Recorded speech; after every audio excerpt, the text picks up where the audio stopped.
you kind of can't control the quality once you hire somebody or what the quality of the candidate pool is. But what you can be really good at is trying to figure out, did I get the right person into the right role at the right time? And to me, hiring excellence is about figuring out what the right person is and set of qualities in that person for exactly that role we're looking for. Welcome to Offer Accepted, the podcast that elevates your recruiting game. I'm your host, Shannon Ogborn. Join us for conversations with talent leaders, executives, and more to uncover the secrets to building and leading successful talent acquisition teams. Gain valuable insights and actionable advice from analyzing cutting-edge metrics to confidently claiming your seat at the table. Let's get started. Hello and welcome to another episode of Offer Accepted. I'm Shannon Ogborn, your host, and this episode is brought to you by Ashby, the all-in-one recruiting platform empowering ambitious teams from seed to IPO and beyond. Super excited today. We have a little bit of a different type of guest joining us than usual. Henry Ward is the CEO and co-founder of Carta, which is trusted by more than 40,000 companies, over 7,000 funds and SPVs, and over 2 million equity holders to manage cap tables, compensation, valuations, liquidity, and more.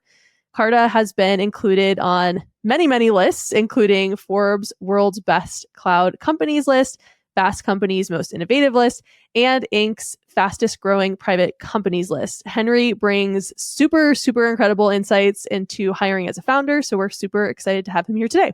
Yeah, thanks, Shannon, for having me. Super excited to be here.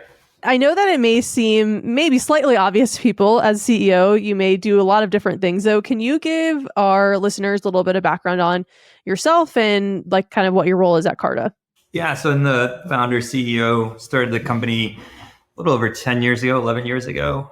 Today we're about 2,000 employees across the United States, 150 people in London, 60 people in Singapore, 150 people in Brazil. So we got offices all over the world, which is super exciting.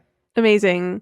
Love the global aspect. And I'm sure that plays a bit into what we're going to talk today about hiring.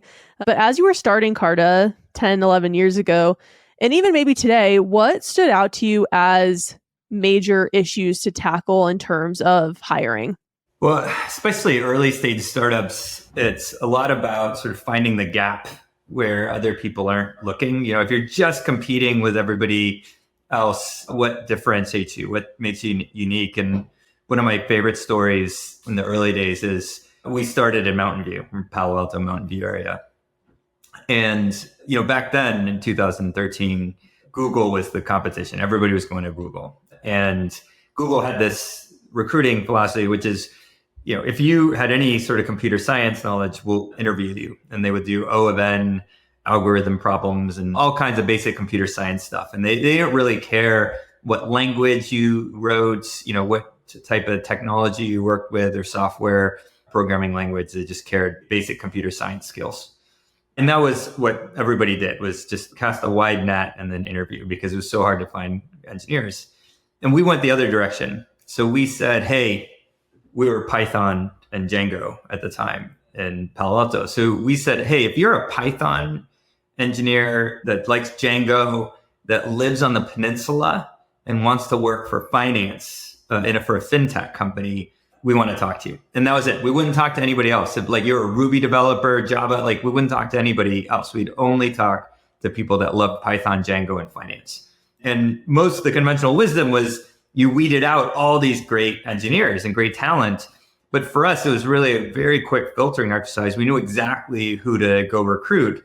And then when we found those people, they were really excited about joining Carta because, you know, many of these engineers like were passionate about Python. They wanted to work on Python, wanted to work on Django. They wanted to work on finance. I think at the time, there was only one other company that you could do that. And it was Wealthfront down the street. So it was us versus Wealthfront. And that was it. And we would pretty consistently win that recruiting battle, us versus Wealthfront. So this sort of like defining very clearly by narrowing the aperture of what you want. It's contrarian, it's counterintuitive wisdom, but I think it's actually one of the best things startups can do, because otherwise you're recruiting in an ocean and the cost of recruiting becomes very high. Totally. And at that time, it sounds like you were needing to hire fast and you had a lot of first-time managers, and that also has an impact, and your stage has an impact on how you're hiring. And I think if you can narrow it down a little bit when you're early stage, that allows you to hire even faster. Defining what you're not also allowed candidates to self-select it. They're like, oh, that's not for me. Mm-hmm. You don't have infinite resources like Google or Facebook to interview a million people. So if people could self-select out, you could direct that recruiting energy to people that were self-selecting in. And I think that's really the missing piece of a lot of recruiting strategies, which is, let's cast a wide net. But for every person that you're talking to isn't the right fit, you're missing out on an opportunity to find somebody that is. It's qualification. It's just like sales. Your CAC goes up considerably if you don't define your ideal customer. Totally. This actually brings me to how I found this article and reached out to you because I was so curious. So you had this How to Hire article that you published 9 years ago. You recently republished it and really caught my eye. And I stopped and thought, there may be a lot of startups today that are experiencing that same struggle of defining how they want to hire for their startup. Can you walk us through why it's so important to establish early on in the company journey how you want to hire as a company? So one of the problems in these early stages when you're growing really fast is Palantir used to do this really well. Like, I guess until they were like 1,000 people, I don't know if it's true, but the urban legend is until you were 1,000 people, the founders interviewed every person. That was the final interview. Got into Palantir, and that was like quality control. I did not do that. And we just had so many interviews, so many people were hiring in all different parts of the business. And so the problem was, one, most people don't really know how to hire well or interview well and hire well.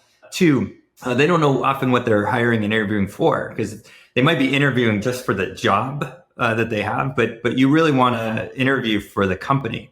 There's this whole problem about manager bias where, is the manager solving for their problem that they want to hire just to fix their problem, or are they solving for the company? And what do you do when that's a conflict? So for example, a manager might say like, look, I just need to put a body in because the team and me are so overwhelmed. So I'm just going to hire somebody that I don't think is like the best person, but I need to solve this problem, which is good for the manager and maybe even good for the team, but it's not good for the company. And how do you solve those conflicts? And especially in early stage, many early stage employees are young, and they're young in their career. They became managers because they've got battlefield promotion, all of those types of things.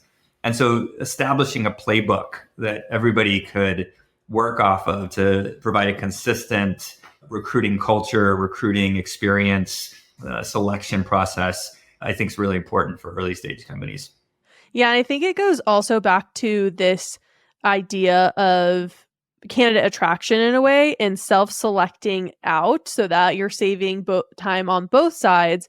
And I know that you posted this publicly. Any rationale as to why you would want to post it publicly versus privately? Well, it was one of these things where I did this presentation for the company and I said, okay, we're recruiting, we're hiring a lot, everybody. I want to talk to you about some principles of hiring.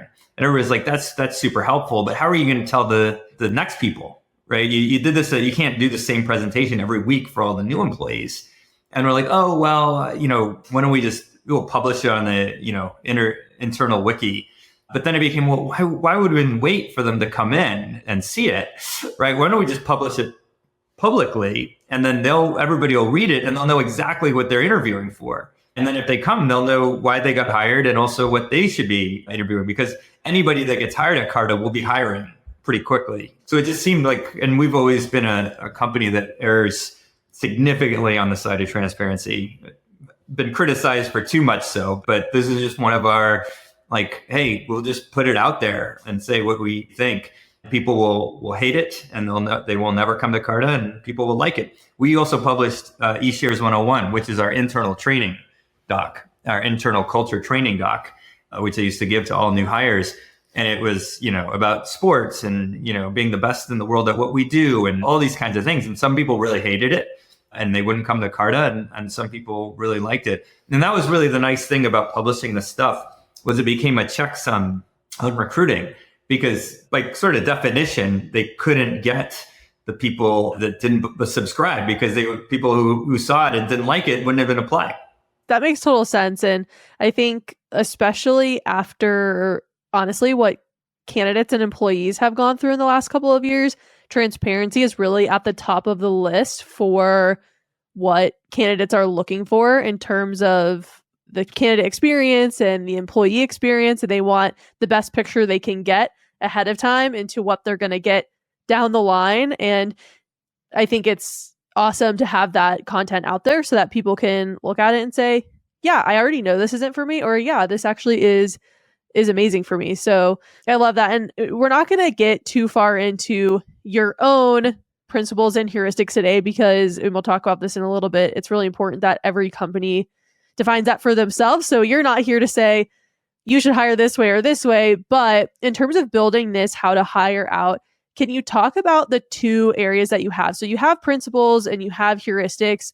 What are those defined as, and why do you want or need both in the how to hire? So principles are kind of what our values are, what we're looking for. And then heuristics are what are the things, the tells, the symptoms or the things you look for that imply a principle exists, or the person has that principle or will follow that principle.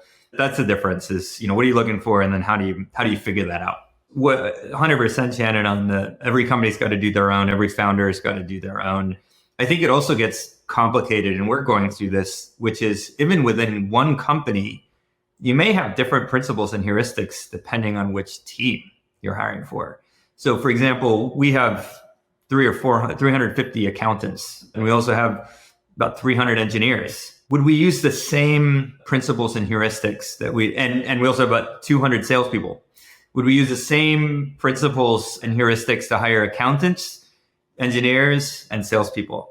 When you're small, it's sort of your alignment is to the company over to the function. When you're 20 people, 30 people, but when you're 2,000, people are really more aligned to their team than they are the company and their role and their function.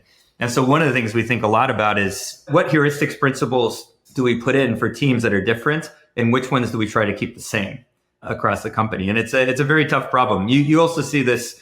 We're talking about recruiting, but you also see this in performance reviews, right? Should the performance review process for an accountant be the same as for a salesperson, as an engineer? And unfortunately, I think most companies it is. That they standardize the performance reviews, they standardize the recruiting process, they standardize everything. And I actually think that's a mistake. I think the other side of that too, as you were mentioning earlier, you are a global company, and culture of geography also plays a big role into how people perceive the heuristics and the performance reviews. And I felt this somewhat a little bit when I was at Google, that some of the values and principles and things that were looked at during our performance review didn't necessarily match culture elements of other places. And so I always found it very fascinating, like, how do you really solve for that role type, geography, cultural geography, and all of that? And it is definitely a big problem to solve. So it's nice to hear, though, that it's a consideration for you guys, because it definitely, I think, can become very taxing for people if it doesn't seem that that's at all considered in what you're building and putting out. Well, I'll give you like an example that we wrestle with. So everybody's heard of the 10X engineer. In accounting, you're not hiring for 10X accountants. You're hiring for accountants that don't make mistakes, that know the rules and can apply the things and are diligent and consistent and disciplined. So one way to think about it is that for engineers, you might have a 10X engineer that's amazing at writing back-end code, but they're not well-rounded on infrastructure or website design or front end, as an example. So we often call that, in engineering as an example, we might say we're hiring for strength, where in accounting, we're hiring for lack of weakness, right? If an accountant doesn't know some of the rules, that's a problem. But if an engineer doesn't know everything, they can make up for that if they're really good at, a very specific type of software development. And so if you're hiring for strengths, what you typically would do is you design an interview committee where it would be a single decider. There may be a committee that opines and gives suggestions and thoughts, but there's one decider who's going to choose the candidate based on their strength. Whereas if you're hiring for lack of weakness, you would do it by committee. You do it by vote. So that if any one person found a weakness that the others missed, you would veto that. So one person can veto a candidate. And that simple question of are we hiring for strength or lack of weakness completely changes not just the questions and how you construct an interview process, but even the selection process. It's one or many that decide. And unfortunately, most companies have the same interview process across the company. And one of the things we talk a lot about Carta is for this particular role, are we hiring for strength or lack of weakness? And then we try to construct an interview process around that framework. I really like that thought process. I think that's very good contextually for our listeners to hear how you guys are doing that. So that's one consideration, right? Lack of weakness versus strengths. Are there any other considerations that you think companies should make when creating their own how to hire document? So there's I'll do a lot of the A or B. So lack of weakness versus strengths is one of my favorites. Another is experience versus trajectory. So you're hiring for them for what they've done and can teach you the organization or teach the organization what they've done and bring expertise into the role, or you hiring somebody that you will teach what to do, but you expect a high trajectory. So experience versus trajectory. Another way of saying it is, are we teaching them or are they teaching us? Is one of the questions. And so if you're hiring a very senior person that has done, whatever, infrastructure, it's a VP of infrastructure, you'd want to hire somebody that's got a lot of experience in this, and you construct an interview process to make sure they have that experience versus, hey, you might be hiring, you're starting a new project, engineering project. You don't need a ton of expertise, but you need someone that you can teach, here's what we want to go do, and can they execute on that plan?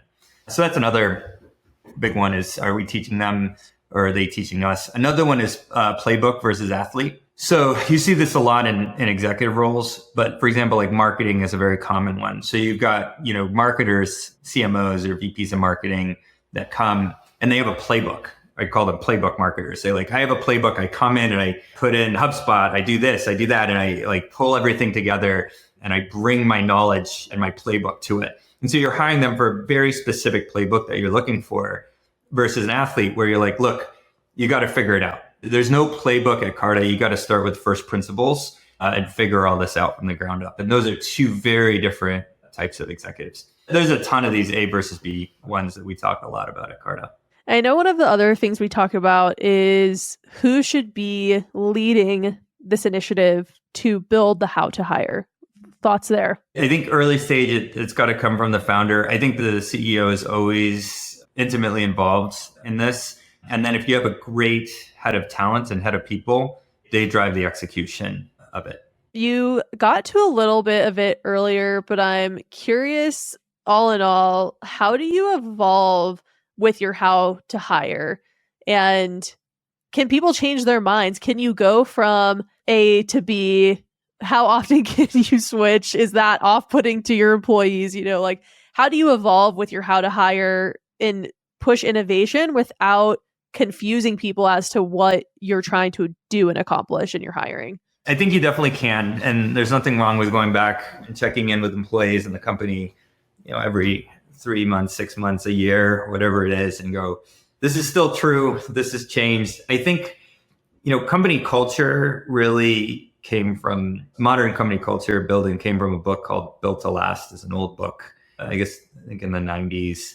The thesis of the book was you look at the great enduring companies and they had principles that they had written down, or values they had written down and ascribed to, and those were timeless for the company, and that's how you built it. I actually don't think that is probably right. I think it was a selection issue when they gave those examples. There's a lot to learn in the book.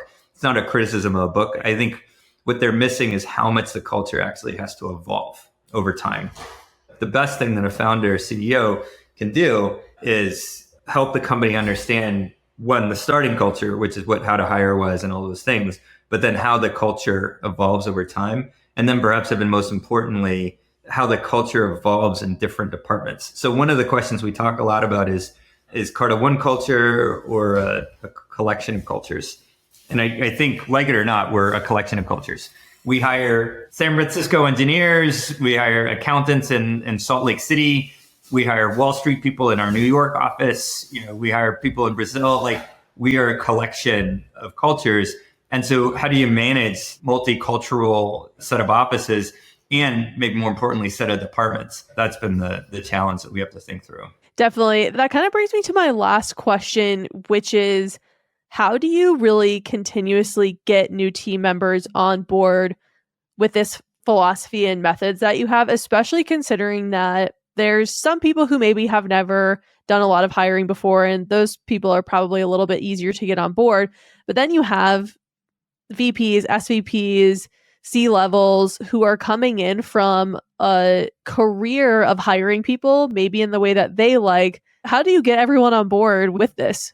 Well, I think, if you are writing down and documenting, what you're looking for and all of those things, just the fact that they came in to the company, hopefully if you hired them, they're mostly on board with that stuff just since they were selected, hopefully based on those things. So hopefully it's reinforcing when they start to do it. There is this question, which is, okay, let's say you bring a new executive on board and you hired them according to your principles. But of course, no one's exactly that, right? Everyone's a kaleidoscope and complex. So then they start hiring, they take their principles, but they have their own spin on it. So it's different. It's their version of it. Is that a feature or a bug of the system? If you look at like Built to Last and many of the kind of older culture books, they would say it's a bug, right? The key to this is to keep a very consistent, almost franchise-like model in recruiting. I think that's true in some companies. Like I think, there are companies where that's true. I think every company is different. I think in a company like ours, where we have so many different business lines, different businesses, different domains, we compete in cap tables, we compete in public markets, we compete in accounting, we compete in all these different things, that's actually a feature. Our culture is designed to expand and change and be not monolithic. But I think that's a deliberate, or should be a deliberate decision, or at least an explicit question for management teams and CEOs is, hey, is culture creep a feature or bug of the system? And then if it's a feature, you actually want to inspire that. And if it's a bug, you want to contain it. That makes total sense. And like you said, it really is the intentional piece of it, the intent piece of it that matters. If you're doing it without intent, then you're probably going to end up with something you don't want in your hiring process. And that kind of actually brings me to a couple of questions that we really love to ask everyone. And I'm very curious to get your thoughts here because you are one of our few non-recruiting leadership recruiter guests. We talk a lot at Ashby about hiring excellence and what that means to people. I would love to hear, when you hear the term hiring excellence, what does that mean to you? I think for a lot of people, it means like, you hire the best person, like it's a talent thing. And I'm not discounting talent, and quality matters a lot, but it's a complex world and people are very different. It's hard to define the best person. What I would say is great recruiting, great hiring is what I would call, there's a book called Loon Shots, which is a great book about how to run organizations, but they have this thing called Project Fitness, which is how good are you as an organization of matching a person to the role. There's part one, which is just how talented or, good is a person, but then did you fit them in the right role? And this is the thing, you kind of can't control the quality once you hire somebody or what the quality of the candidate pool is. But what you can be really good at is trying to figure out, did I get the right person into the right role at the right time? And to me, hiring excellence is about figuring out what the right person is and set of qualities in that person for exactly that role we're looking for. I think it gets conflated with, the best person, because we think like all people, all jobs are basically roughly the same. And, we're all recruiting for the same type of job. And so you're just looking for the best engineer, looking for the best salesperson, right? All of those things. But if you think about this as a more multidimensional problem, one person, Bob could be excellent at our company in a sales role for mid-market cap tables, but terrible in a different company for a sales role. And vice versa. Mary could be excellent at a different company, in marketing, but at our company in this marketing role, it doesn't work. And we see it all the time, right? I think we assume if somebody's bad at one job, they'll be bad at all jobs. And I just don't think that's true. It's like this interesting thesis that I think people don't really spend much time talking about, which is also why background checks are sort of, I think, hit and miss, which is we just assume there's one axis to measure talent on. And if they're good there, they'll be good here. And if they're good here, they'll be good there. And everybody's on the same axis. And I actually think like there's so many examples of people being amazing doing this and really struggling doing that. And that comes down to this project fitness concept of, can you get the right person in the right position? This actually leads me to my hot take, and then we'll get to your hot take. But I feel very strongly, like, even if someone was fired from a company because they weren't meeting performance standards, that does not mean that they will not be a good, productive, high-performing employee at a different company. It's just that company wasn't a fit. Now, sometimes there's a trend of it, and then maybe that's cause for concern. But in terms of like one isolated action, like, I know a couple of people who have been fired who have gone on to be really, really amazing at the next company they work for. And it's because they weren't that match, that fit like you're talking about. And it has more to do with the match of the company and the person than just the person or just the company. So it's a really interesting concept there. I got fired before I became a founder. It was my last job. I got fired. That's why I became a founder, because I got fired. There we go. Exhibit A. It kind of is like Michael Jordan got cut from the basketball team and then he became the greatest basketball player of all time. But I would love to get to your recruiting hot take. This probably isn't that spicy, but one of the things I think, recruiting used to just be a sales job. And it was the responsibility of the manager to really hire the person and assess talent.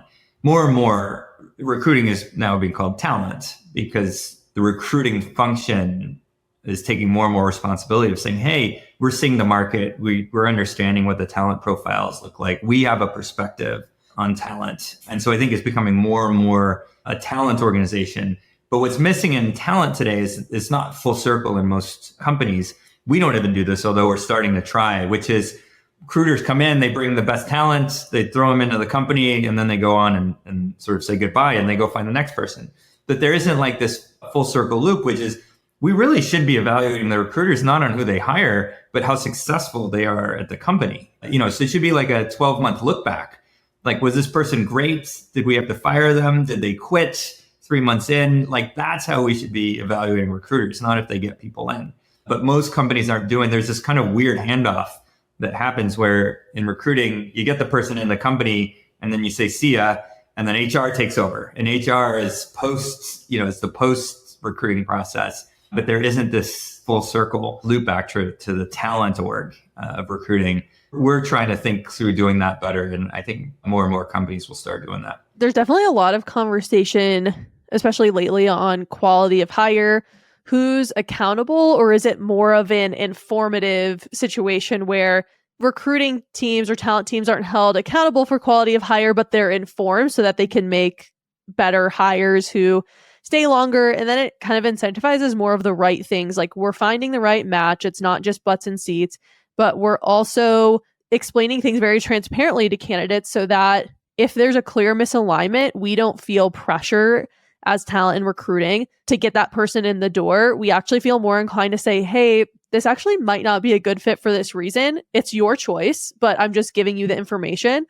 And then your retention goes up because you have less people who feel like they were uninformed or misinformed when they were in the recruiting process. So there's definitely a lot of interesting conversation of who's accountable for quality of hire and kind of what the outcomes are. So I know I've talked with a lot of our Ashby customers about that, and it's a really interesting point of conversation. No 100% clear definition, and every company does it a little bit differently. And I think it's another thing that you can have the metric, and even if we all agree on that, you still have the company culture that you have to work around of who's responsible ultimately for that. So definitely an interesting point there. Well, we are coming up on our time. Where should people go to learn more about you and Carta? Carta.com, CARTA.com. Everything you need to know about us is there. Easy enough. And where can people follow you? I'm on LinkedIn a lot. That's kind of my platform of choice. You just find me Henry Ward Carta at LinkedIn. Well, Henry, thank you so much again for joining us on Offer Accepted. I appreciate you spending the time, and I think these insights will be really great. So thank you. Super. Thank you, Shannon. This episode was brought to you by Ashby. What an ATS should be. a scalable, all-in-one tool that combines powerful analytics with your ATS, scheduling, sourcing, and CRM. To never miss an episode, subscribe to our newsletter at www.ashbyhq.com/podcast. Thank you for listening, and we'll see you next time.